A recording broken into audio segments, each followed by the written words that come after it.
이 그림 한번 보세요. 어떤 수면일까요?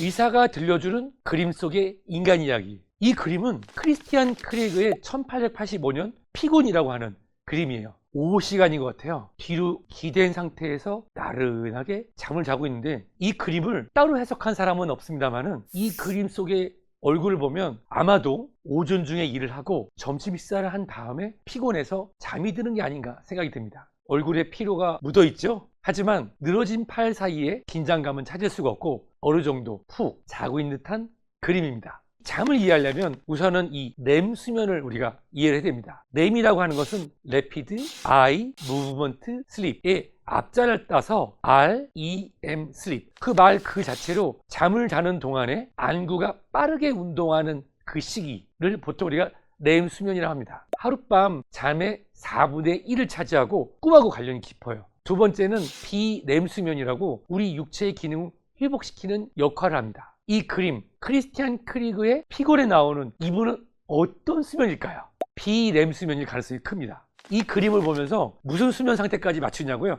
이게 재밌잖아요. 근데 현대인들이 이렇게 피곤한 상태에서 제대로 쪽잠이라고 불리는 잠을 자고 있는지 한번 확인할 필요가 있는데요. 이 그림이 그려지는 시기를 한번 생각해 보면 산업화도 진행되고 많은 사람들이 업무에 쫓기기 시작했던, 어떻게 보면 현대사회의 시작이라고도 할 수 있겠죠. 이 그림이 보여주는 비렘 수면을 시사하는 것을 보면 피곤해 보이고 약간의 긴장감은 떨어졌지만 피로를 완전히 회복시키는 렘 수면까지는 들어가지 않는 것으로 보입니다. 실제로 우리도 직장 생활을 하거나 학교에 있거나 또는 일상을 하는 데 있어서 식곤증 등에 있어서 잠시 이렇게 기대서 잠을 자는 시간이 짧게 이루어진다고 하면은 이것으로 인해서 밤에 깊은 잠을 못 일 수도 있겠네요.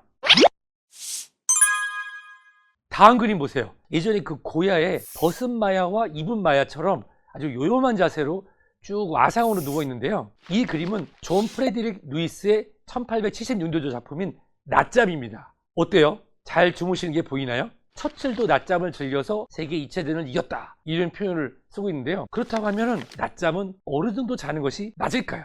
그리고 어떤 환경이 필요할까요? 우선 피곤이라고 하는 그림에서 보였던 것보다는 훨씬 편한 자세로 누워 있습니다. 그렇기 때문에 훨씬 깊은 잠이 들었다고 볼 수 있고요. 그림을 보면 전반적으로 팔에서부터 허리, 다리선에 이어지는 데 있어서 긴장감은 느껴지지 않고 충분히 근육과 심신이 유연하게 긴장감이 사라진 것이 보입니다. 깊은 잠, 어쩌면 이분은 그림 속에서 렘 수면에 들어가지 않았을까 생각할 수 있습니다. 낮잠이라고 하는 것은 30분에서 1시간 이내로 충분히 편안한 환경에서 누워서 잠을 잤을 때 우리의 피로 물질들을 해소시킬 수 있습니다. 1시간 이상 낮잠을 잔다고 하면 수면의 패턴이 깨지면서 오히려 수면 장애를 일으킬 수 있겠죠. 이 그림을 보면 안타까운 게 있어요. 뭘까요?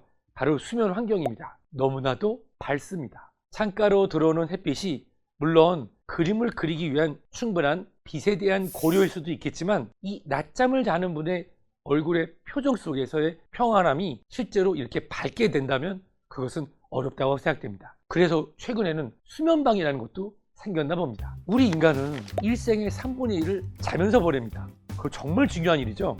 사실 잠이라고 하는 것은 연구를 하면 할수록 너무 새롭습니다. 근데 그거 아세요? 수면 장애는 제대로 잠을 이룰 수 없는 상태인데 우리 인구의 약 20% 이상이 경험하는 흔한 질환이라고 합니다. 수면에 관련된 연구가 빠르게 발전하고 진행되고 있지만 여전히 우리는 이 잠, 수면 상태를 이해하지 못하고 있습니다.